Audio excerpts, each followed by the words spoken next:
नमस्कार, all India news मध्ये आपलं सहर्ष स्वागत। मी नजीर मुलानी, ऑल इंडिया न्यूज। और ये मेरा मैनिफेस्टो ही नहीं, मेरा एफिडेविट है, मेरा प्रतिज्ञा पत्र है। अगर आप मुझे वोट करते हैं तो ये सभी मिलना आपको तय है। कोई रॉकेट साइंस नहीं है जो कि नहीं हो सकता, सब कुछ हो सकता है।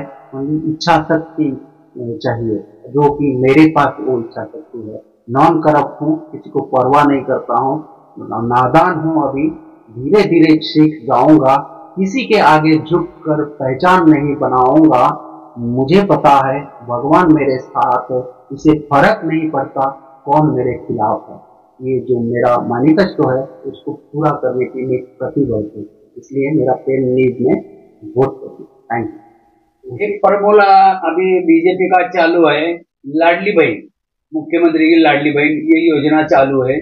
वो कितपत सही लग रही है आपको? और ये लाडली बहन की वजह से महंगाई बहुत कुछ हो चुकी है और लोगों को इतना भारी पड़ रहा है। तो कई लोगों का कहना है कि लाडली बहन का योजना बहुत अच्छी है।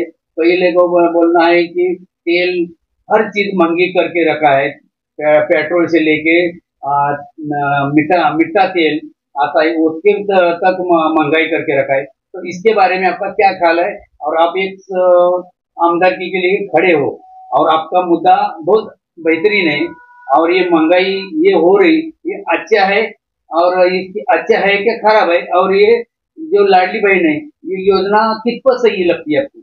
देखो, मेरा मैनिफेस्टो नंबर 9 में लिखा है मैंने, work from home to women, women empowerment. It is connected to Ladli Behna Yojana. मेरे हिसाब से वोमेन अगर घर में से कुछ इनकम कर सकती है, उनकी एफर्ट से, उनकी मेहनत से, ये गर्व की बात होगी। और मेरा प्रोजेक्ट में ऐसा है, और मैं अगर जीतता हूं, मेरे कॉन्स्टिट्यूएंसी को लाडली बहन की योजना की जरूरत नहीं पड़ेगी।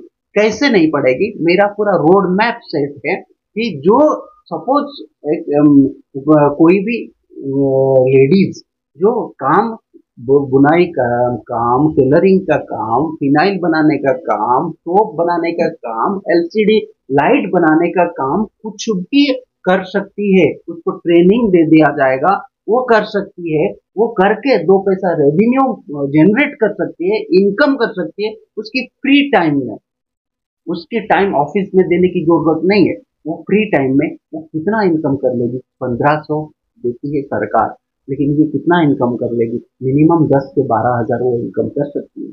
और उसमें स्किल बढ़ता है, पोटेंशियल बढ़ता है, और हमारा देश आगे जाने का विजन रखती है। लेकिन अगर लाडली बहन योजना के तहत पैसा बांटा जाता है, मैं इसकी फेवर में नहीं हूं। और जो पैसा बांटा गया वो कहां से आएगा सरकार को भी मालूम नहीं है। ये सरकार अगर चली गई तो वो भरेगा कौन? सरकार खुद को मालूम नहीं है कि ये पैसा किधर से आएगा। इसलिए 100 रुपये का स्टाम्प पेपर 500 रुपया कर दिया गया। अभी आप देखोगे 7% का रजिस्ट्रेशन जो स्टाम्प ड्यूटी है वो 7% कर दिया गया। 5 से 7% होने में 3-4 साल में बढ़ गया। आज हमारे साथ है प्रहलाद राणा जी, अपक्ष के उम्मीदवार है। उनकी निशानी है पेन की नींद 7 किरणों के साथ। तो हाँ, आज हम उनसे जानेंगे कि उनके क्या योजनाएं है और किस मुद्दे पे ये चुनाव लड़ रहे हैं। नमस्कार, मैं अपक्ष उम्मीदवार हूँ वसाई 133 विधानसभा। मेरा सिंबल जैसे कि आपने बताया कि पेन की नींद 7 नींद, तो ये सिंबल के लिए भी मेरा बहुत ही ज्यादा इच्छा था कि एजुकेशन को महत्व आजकल नहीं दिया जाता, जो कि ज्यादा से ज्यादा महत्व देना चाहिए। क्योंकि एक बार एक फैमिली से एक जन अगर एजुकेटेड हो गए तो आगे की जरूरत नहीं पड़ेगी उनको कि बाकी गरीब सीमा रेखा से बहुत ऊपर उठ जाए। पैसा अगर देते हो तो वो खर्चे करके वही का वही सिचुएशन रह सकता है, लेकिन ज्ञान अगर मिलता है उसको यूटिलाइज करके और ज्यादा वो अपने परिवार को फाइनेंशियल स्ट्रेंथ करने के साथ साथ सामाजिक और एजुकेशन के हिसाब से आगे बढ़ सकते हैं। इसलिए मेरा सिंबल जो है पेन का नींद रहा है। दूसरा, आप अगर जानना चाहे मेरा ट्रैक रिकॉर्ड, मेरा डिटेल ट्रैक रिकॉर्ड में आपने देखा होगा कि मैं 2011 से सोशल सर्विस में एक्टिव हूँ। 2011 में अन्ना हजारे के साथ मैंने इंडिया अगेंस्ट करप्शन में पार्टिसिपेट किया। फिर 2016 में मैंने honourable prime minister, finance minister, governor of RBI उनको लेटर लिखा कि वो लेटर था 2 सितंबर 2016 को। तो उस लेटर था ये जो डिमोनेटाइजेशन के लिए मेरा लेटर था कि 500 और 1000 की नोट की वजह से जो प्रॉब्लम हो रही है, जो कालाधन बढ़ता जा रहा है और जो प्रॉब्लम हो रहा था डिमोनेटाइजेशन के लिए, मैंने लिखा कि 500 और 1000 के नोट बंद कर दिया जाए। और आपने देखा होगा 8 नवंबर 2016 को वो बंद कर दिया गया गवर्नमेंट। मैं ऐसा नहीं बोल रहा हूं कि मेरे लेटर की वजह से बंद हुआ, लेकिन सरकार जो सोचता है वो मैं भी सोचता हूं, या तो मैं जो सोचता हूं सरकार भी वही सोचती है मेरे देश के बारे में। मेरा ट्रैक रिकॉर्ड में और एक महत्वपूर्ण इम्पोर्टेंट थिंग है कि 10 फरवरी 2017 को मैंने ऑनरेबल चीफ मिनिस्टर कभी देवेंद्र फडणवीस साहब हुआ करते थे, तो मैंने लेटर लिखा। आपको पता है वसई विरार में सीएनजी नहीं हुआ करता था 2017 में, तो मैंने लिखा वसई विरार को सीएनजी फिलिंग स्टेशन देना चाहिए और देना पड़ेगा आपको। फिर उसके बाद मैंने रिमाइंडर 1 लिखा 30/1/2019 को। उसके बाद देखा होगा वसई विरार में आपका सीएनजी आया हुआ 19 के बाद।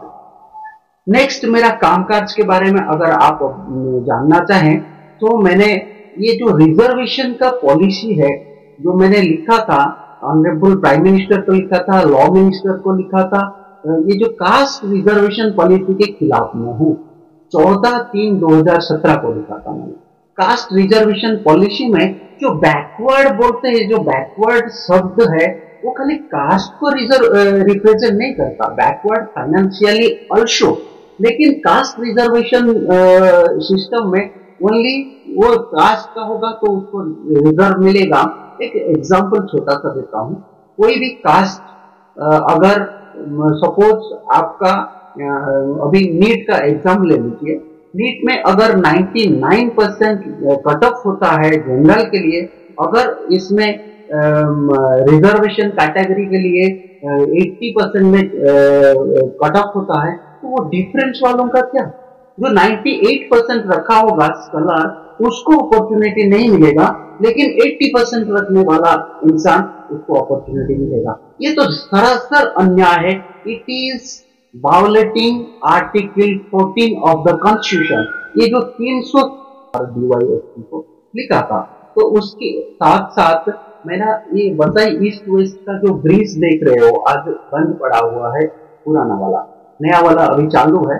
तो पुराना वाला जो बंद पड़ा हुआ है उसमें आपका 30 जनवरी 2019 को मैंने एक लेटर लिखा वीडीएलसी कमिश्नर को, रेलवे डिपार्टमेंट को, एसडीओ को, बीडीओ को, एमएलए को, एमपी को, ताकि ये या तो रिपेयर कर दिया जाए या तो नया कंस्ट्रक्शन कर दिया जाए। तो उसके बाद कंस्ट्रक्शन रेलवे डिपार्टमेंट से मैंने फॉलो किया और कंस्ट्रक्शन का ये बजट या तो एस्टिमेट आ गया था और उसके बाद कंस्ट्रक्शन चालू हो गया। आपको पता होगा 19 के बाद चालू कर दिया गया था, लेकिन हेवी व्हीकल को छोड़ के बाकी सब व्हीकल जाता था करते थे, लेकिन अभी पूरा बंद कर दिया गया, फिर भी कंस्ट्रक्शन चालू है उसमें। उसके बाद हमने वन नेशन वन इलेक्शन बोलते हैं मोदी जी, लेकिन काम क्या करते हैं? कुछ नहीं करते हैं। मैंने एक लेटर लिखा 4 मई 2023 को ऑनरेबल प्राइम मिनिस्टर को और इलेक्शन कमिश्नर ऑफ इंडिया को कि एटलीस्ट अगर वन नेशन वन इलेक्शन आपकी ये इसमें कैपेसिटी में नहीं है, कर नहीं पा रहे हो, एटलीस्ट 6 महीने का जो प्रोविजन प्रेसिडेंट के पास है, 6 महीने का पहले का जो इलेक्शन है उसको जनरल इलेक्शन के साथ कर दिया जाए। 6 महीने का बाद का जो इलेक्शन है आपकी पार्टी का एटलीस्ट जो सरकार है वो तो डिजर्व करके वो इलेक्शन उसी वक्त कर दिया जाए, जिसमें कि huge crores of money will be get save, करोड़ों रुपया बच जाएगा, देश का खर्चा हो रहा है। पॉलिटिशियन तो जेब में देते नहीं है, उनका एफिडेविट देखो हर साल बढ़ता जा रहा है इनकम। अभी महाराष्ट्र की गवर्नमेंट देख लो, मुझे ताजुब हो रहा है सुन के कि लाडली बहनी योजना चालू कर दिया, 46 करोड़ की पॉलिटिशियन के ऊपर आरोप लगाया जाएगा। मुझे मेरे ऊपर आरोप लगाए अगर मैं नहीं करके दे पा रहा हूं तो इसके साथ साथ बेस्ट इंफ्रास्ट्रक्चर देने का और एडवोकेट प्रोटेक्शन बिल मेरा मोटो है और मैं लाके रहूंगा। एटलीस्ट वसई में वसई की इंफ्रास्ट्रक्चर के लिए, वसई की जनता के लिए मैं ये लड़ाई लड़ते रहूंगा। अच्छा, महाराष्ट्र में अभी विधानसभा चालू है और मुद्दे खाली पानी और रास्ते इतना ही चल रहा है, बाकी के महंगाई के ऊपर कोई नहीं बोलता है। आपने मुद्दे बहुत भारी रखा है, ये मुद्दे अभी तक मैंने कोई वचननामा में सुना नहीं है। आपने बहुत अच्छा तरह से लोगों की हित के लिए चुना हुआ है और लेटरबाजी आपने किया है। तो ये महंगाई के बारे में आपका क्या ख्याल है? महंगाई का मेरे पास एक रोड मैप है। मेरा मैनिफेस्टो नंबर ये है 11 में, provide loan and good quality of seeds, natural fertiliser training to farmer. Farmer जो कल्टीवेट करती है क्रॉप या तो वेजिटेबल, ये वेजिटेबल हम बाहर से लाते हैं वसई में। वसई का फार्मर को कोई पूछता भी नहीं, हमारा सॉइल टेस्ट भी नहीं किया जाता है कि वसई में कौन सा फ्रूट या वेजिटेबल बनना चाहिए, और उसको लार्ज स्केल में प्रोडक्शन नहीं करते हैं। वो मेरा 11 मैनिफेस्टो में, 11 नंबर मैनिफेस्टो में है, वो करूंगा मैं। वो उसमें से अगर वो वेजिटेबल और फ्रूट्स रहता है, बेसिकली सब्जियों की बात करें तो अभी बटाटा का रेट जो देख रहे हो 50 या 60 रुपये में बिकता है। जनरली हम यही टाइम पे नवंबर या अक्टूबर में 50 से 20 रुपये में मिल जाता था, तो 3 गुना ज्यादा है। इसका कारण ये इच्छा शक्ति नहीं है पॉलिटिशियन की, और यूनियन करके या ऑर्गेनाइज करके फार्मर को अगर ट्रेनिंग देके और कल्टीवेट किया जाएगा प्रोडक्शन और उसको सेफली कोल्ड स्टोर में रखा जाएगा, जरूरत की वक्त पे भी बेचा जाएगा, तो फार्मर का भी फायदा होगा और हम लोग जो पब्लिक खरीदते हैं कंज्यूमर का भी फायदा होगा, महंगाई नहीं रहेगा। इन्फ्लेशन का सिंपली डेफिनेशन है, अगर डिमांड ज्यादा है सप्लाई कम है तो रेट बढ़ता है, अगर सप्लाई ज्यादा है और डिमांड कम है तो रेट घटता है। सिंपली डेफिनेशन है, अगर हम प्रोडक्शन करके रखेंगे, डिमांड के हिसाब से सप्लाई करेंगे तो प्राइस बढ़ेगा नहीं। तो ये सिंपल चीज। और दूसरा है हमारा वसई से आप मेन टाइम के ऑफिस जाते हैं, ट्रेन की बात कर देते हैं, लोकल ट्रेन वसई से सभी पब्लिक मुंबई जाते हैं जॉब करने के लिए। टाइमिंग रहता है सुबह से लेकर 10 बजे तक। आपको पता है 10 बजे तक सिंपल 8 ही ट्रेन निकलती है। सुबह 4 बजे से लेकर 10 बजे तक एक 6 घंटे की गैप में 8 ही ट्रेन निकलती है वसई से। होयाराज जबकि विरार से 72 ट्रेन निकलती है। वसई वालों ने क्या अपराध किया, उनके लिए इतना अन्याय हो रहा है, उनको क्या अपराध किया मुझे तो समझ में नहीं आता है। आप आमदार हो वसई से और वसई से ट्रेन छूटता है 8, अगर मैं चुन के आता हूं मिनिमम टू मिनिमम 25 ट्रेन चलेगा वसई। कुछ भी हो जाए, ट्रेन बढ़ाया जाए या वसई से चालू किया जाए, 25 ट्रेन मिनिमम टू मिनिमम चलना तय है।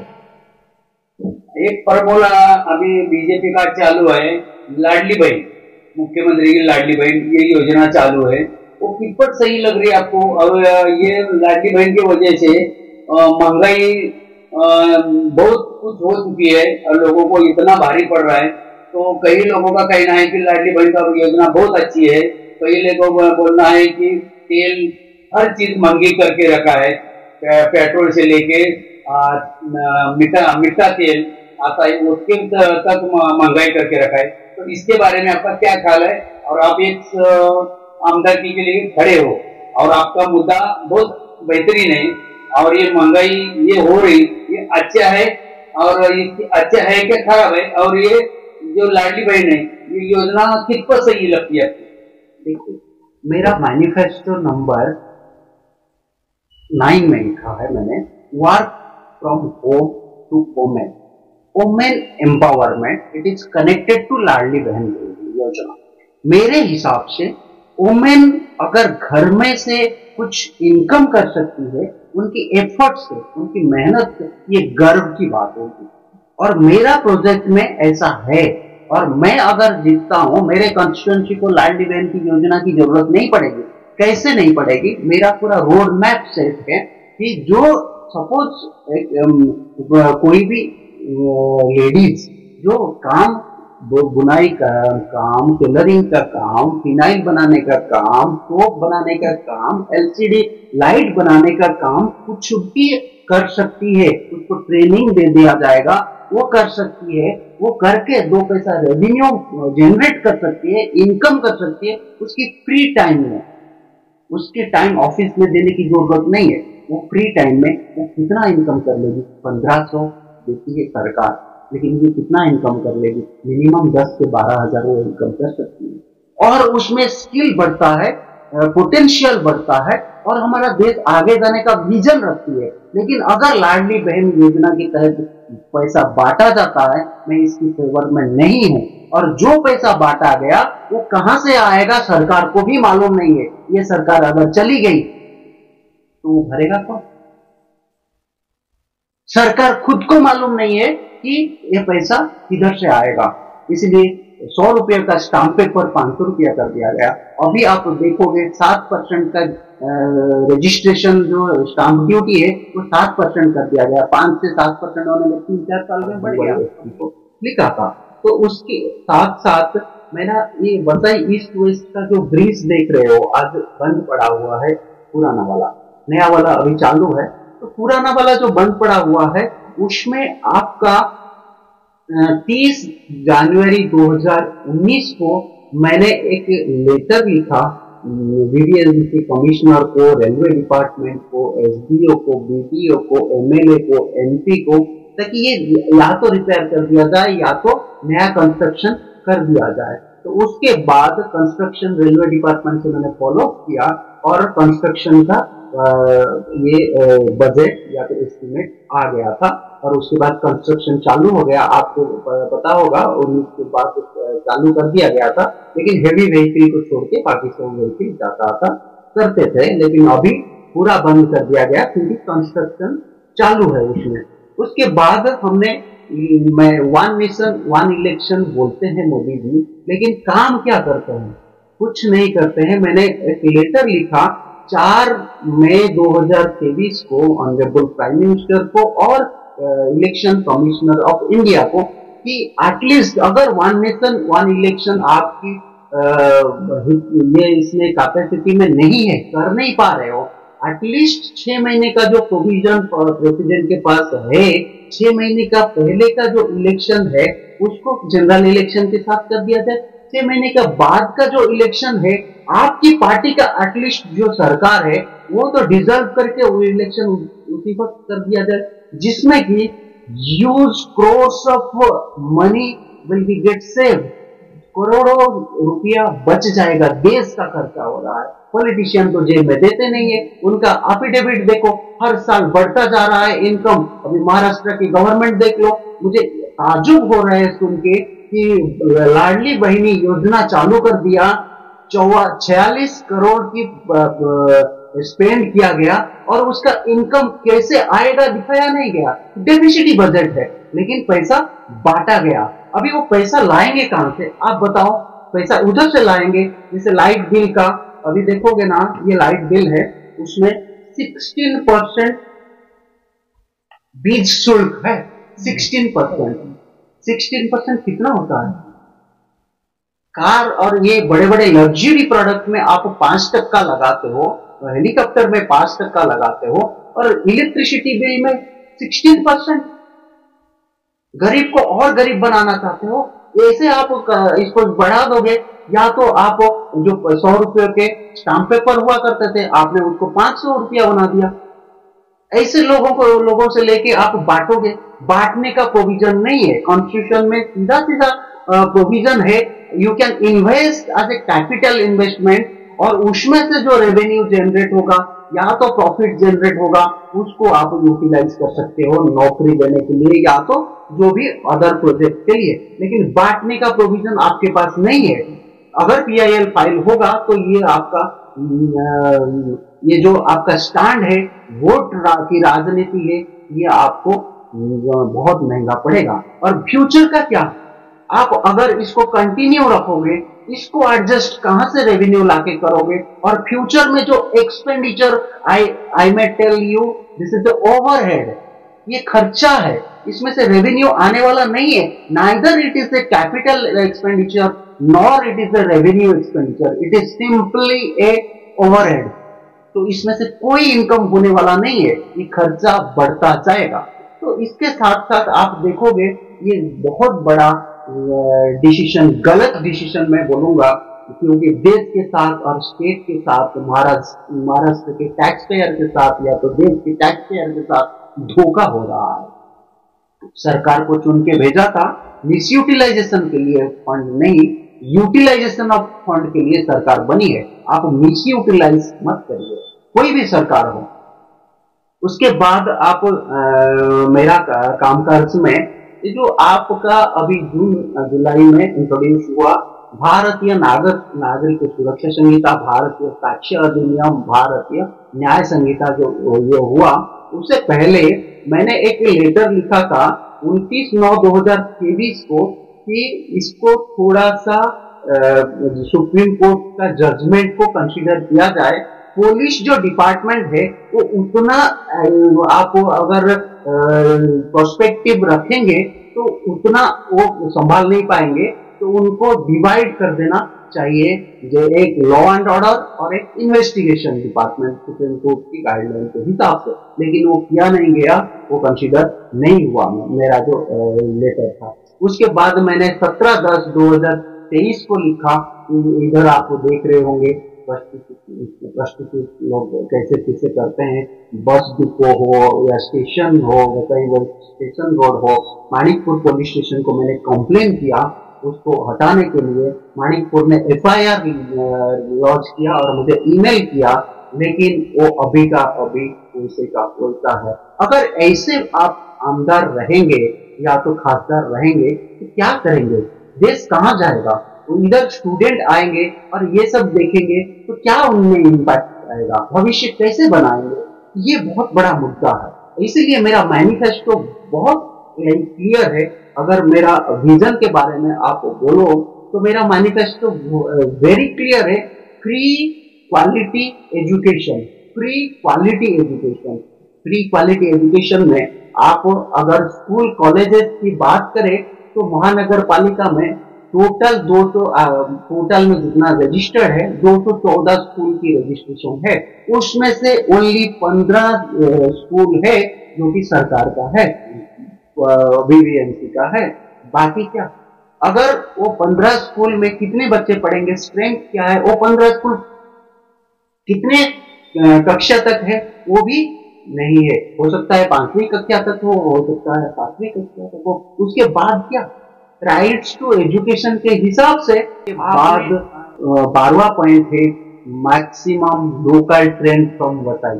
वसाई से जितना मैक्सिमम लोकल ट्रेन हो सकता है, स्पेशली एटलीस्ट ऑफिस टाइम पे 10-11 बजे तक, सुबह 4 बजे से लेकर 10-11 बजे तक, फिर आने के टाइम पे एटलीस्ट जो 5-6 बजे से लेकर 10-11 बजे तक इवनिंग में, वो बहुत ज्यादा लोकल ट्रेन लाएगा और लाऊंगा मैं, आएगा। ये सारे चीजें मेरा कॉन्स्टिट्यूएंसी के लिए मैं प्रतिबद्ध हूँ और मेरा मैनिफेस्टो यही है। और ये मेरा मैनिफेस्टो ही नहीं, मेरा एफिडेविट है, मेरा प्रतिज्ञा पत्र है। अगर आप मुझे वोट करते हैं तो ये सभी महीना आपको तय है कोई रॉकेट साइंस नहीं है जो कि नहीं हो सकता, सब कुछ हो सकता है। इच्छा शक्ति चाहिए, जो कि मेरे पास वो इच्छा शक्ति है। नॉन करप्ट हूँ, किसी को परवाह नहीं करता हूँ, नादान हूँ, अभी धीरे धीरे सीख जाऊंगा, किसी के आगे झुक कर पहचान नहीं बनाऊंगा। मुझे पता है भगवान मेरे साथ है, इसे फर्क नहीं पड़ता कौन मेरे खिलाफ है।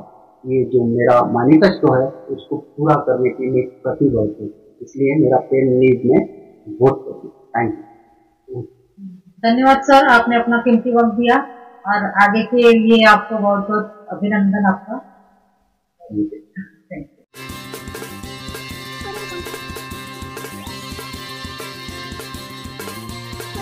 Mulani all India news